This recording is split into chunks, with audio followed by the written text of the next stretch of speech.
नमस्कार। हिमाचल तो मौजूद हुए हैं आपके सामने हिमाचल प्रदेश की दिन भर की ताज़ा खबरों के साथ। तो इससे पहले खबरों को जाने आपसे निवेदन है, चैनल को आप जरूर सब्सक्राइब करें। तो पेश यहाँ दिन भर के मुख्य समाचार। कालका शिमला हाईवे, राज्यपाल बोले सेब के ट्रकों को न रोका जाए, भले ही अन्य वाहनों को रोक लें। राज्यपाल श्री प्रताप शुक्ल ने कालका शिमला राष्ट्रीय राजमार्ग को चक्की मोड़ के समीप सेब से लदे ट्रकों के लिए भी खोलने के निर्देश दिए हैं। उन्होंने कहा कि भले ही अन्य वाहनों को रोक ले, मगर सेब से लदे ट्रकों को न रोका जाए। सेब सीजन जोरों पर है और इस पर प्रदेश की काफ़ी आर्थिकी निर्भर है। वहीं राज्यपाल ने चक्की मोड़ के समीप भारी भूस्खलन के कारण क्षतिग्रस्त सड़क का जायजा लिया। वह कुरुक्षेत्र जाते समय कुछ देर तक एनएच पर रुके थे। राष्ट्रीय राजमार्ग प्राधिकरण के परियोजना निदेशक ए.के. दहिया ने भारी वर्षा से राष्ट्रीय राजमार्ग 5 को हुए नुकसान की जानकारी दी। सीएम सुक्खू के हेलीकॉप्टर की खेत में इमरजेंसी लैंडिंग, मुख्यमंत्री पूरी तरह सुरक्षित। रामपुर के बीथल में मुख्यमंत्री सुखविंदर सिंह सुक्खू के हेलीकॉप्टर की इमरजेंसी लैंडिंग करवानी पड़ी। हेलीकॉप्टर चिन्हित स्थान पर नहीं उतर पाया। 500 मीटर दूरी पर खेत में हेलीकॉप्टर लैंड करवाया गया। वहीं पायलटों की मुस्तैदी से हेलीकॉप्टर में सवार मुख्यमंत्री पूरी तरह सुरक्षित है। बता दें कि JSW कंपनी के प्रोजेक्ट के परिसर में हेलीपैड बनाया गया था। वहीं हेलीकॉप्टर में लोक निर्माण मंत्री विक्रमादित्य सिंह, ठियो के विधायक कुलदीप राठौर व मुख्यमंत्री के PSO भी सवार थे। सड़क की निविदा प्रक्रिया को हाईकोर्ट में चुनौती, विधायक और बेटे से जवाब तलब। हिमाचल प्रदेश के हमीरपुर जिले के कुटलैहड़ विधानसभा क्षेत्र में नाबार्ड के तहत बनने वाली सड़क की निविदा प्रक्रिया को हाईकोर्ट में चुनौती दी गई है। कांगड़ा के सरकारी ठेकेदार राजेंद्र सिंह राणा ने विधायक के लड़के पर फर्जी दस्तावेज बनाकर ठेकेदारी करने का आरोप लगाया है।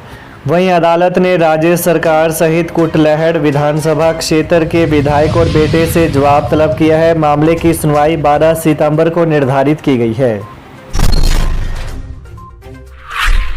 शिमला के देलठ में 100 फीट गहरी खाई में गिरी कार, 3 घायल।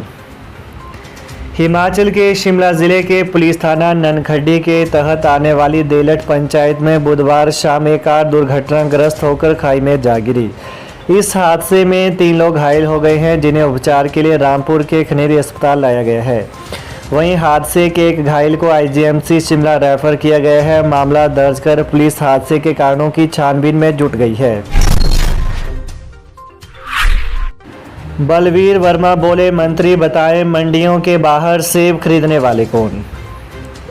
भाजपा के प्रदेश प्रवक्ता बलवीर वर्मा ने कहा कि हिमाचल प्रदेश सरकार के कृषि और बागवानी मंत्री बताएं कि मंडियों के बाहर से सेब खरीदने वाले लोग कौन हैं। वहीं इनकी लगातार शिकायतें SDM और पुलिस को भी हो रही हैं, पर उनके ऊपर कार्रवाई इतनी तेज गति से होती नहीं दिखाई दे रही है। वर्मा ने कहा कि प्रदेश में ऐसा पहली बार हुआ है कि कभी आड़ती और लदानी हड़ताल पर जा रहे हैं। बागवान बहुत परेशान हैं और कब मंडी बंद हो जाए इसके डर की वजह से सेब बागवान चंडीगढ़, दिल्ली और मुंबई की ओर सेब बेचने के लिए पलायन कर रहे हैं।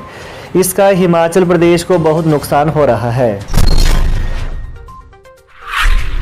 चंडीगढ़ से मनाली जा रही बस में सवार कुल्लू के युवक से पकड़ा चिट्टा। बिलासपुर जिले की SIU टीम ने बस में सवार एक युवक के कब्जे से चिट्टा पकड़ने में सफलता पाई है। SIU टीम ने मुख्य आरक्षी अनिल कुमार की अगुवाई में NH चंडीगढ़ मनाली के गरामोड़ा नामक स्थान पर नाकाबंदी की हुई थी। इतने में कीरतपुर की तरफ से पंजाब रोडवेज की बस आई, जो कि चंडीगढ़ से मनाली जा रही थी। वहीं जब बस की तलाशी ली जा रही थी तो बस की एक सीट पर बैठा युवक पुलिस को देखकर सीट के बीच कुछ छुपाने लगा।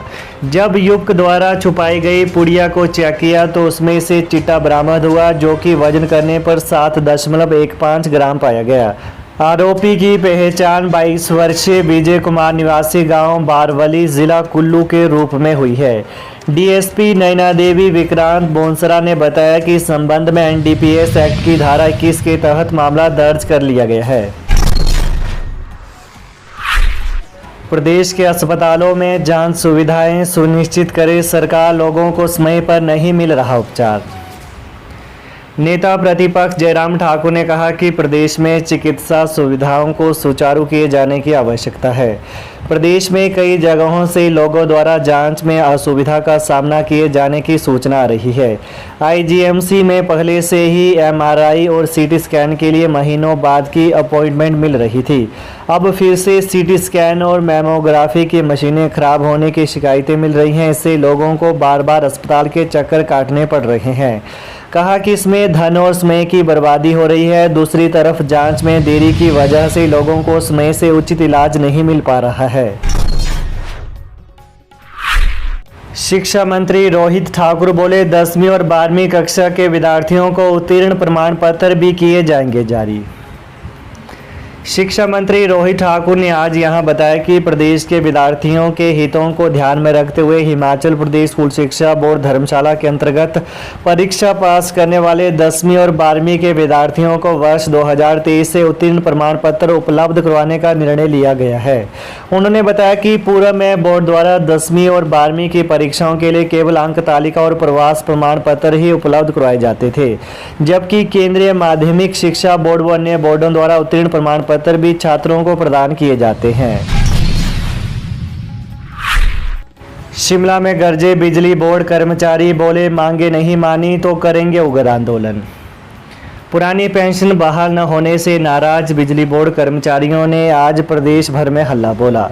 बोर्ड मुख्यालय कुमार हाउस शिमला सहित प्रदेश के विभिन्न क्षेत्रों में भोजनावकाश के दौरान बोर्ड के कर्मचारी यूनियनों और इंजीनियरों के संयुक्त मोर्चे के बैनर तले प्रदर्शन किए गए। इस दौरान स्मार्ट मीटर लगाने और बोर्ड से परियोजनाओं, संचार व उत्पादन विंगों को अलग करने का विरोध किया गया।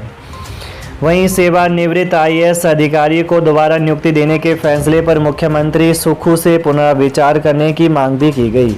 प्रदर्शन में कर्मचारियों के अलावा पेंशनर भी शामिल हुए। राजधानी शिमला स्थित बिजली बोर्ड मुख्यालय कुमार हाउस के बाहर सैकड़ों कर्मचारियों और अभियंताओं ने अपनी मांगों को लेकर नारेबाजी की। वहीं प्रबंधन के माध्यम से मुख्यमंत्री को बोर्ड विघटन से नुकसान के बारे में एक ज्ञापन भी सौंपा। गोलीकांड में 3 शहीदों के परिवारों को 1-1 लाख देने की घोषणा। कोटगढ़ स्मारक के लिए 8 लाख रुपए। गोलीकांड में मारे 3 शहीद परिवारों को मुख्यमंत्री ने 1-1 लाख रुपए देने की घोषणा की है। मुख्यमंत्री ने कोटगढ़ स्मारक के लिए भी 8 लाख रुपए देने का ऐलान किया है। वहीं कांग्रेस के पास हमेशा से यह गोलीकांड भाजपा के खिलाफ बड़ा मुद्दा रहा है। यह गोलीकांड भाजपा की शांता सरकार में हुआ था, जो लगभग हर बार विधानसभा के मानसून सत्र में भी गूंजता रहता है। वहीं सुखविंदर सिंह सुक्खू ने खुद कोटगढ़ के शहीद स्मारक पर गए और वर्ष 1990 में सेब बागवानों के आंदोलन के दौरान हुए गोलीकांड में मारे 3 बागवानों गोविंद सिंह, हीरा सिंह और ताराचंद के परिवार को 1-1 लाख रुपए की आर्थिक सहायता देने की घोषणा की।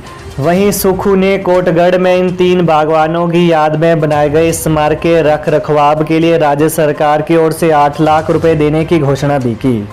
तो ये हैं आज दिन भर के मुख्य समाचार। तो प्रदेश की ताज़ा खबरों को पाने के लिए चैनल को आप जरूर सब्सक्राइब कर लें। धन्यवाद। जय हिंद, जय हिमाचल।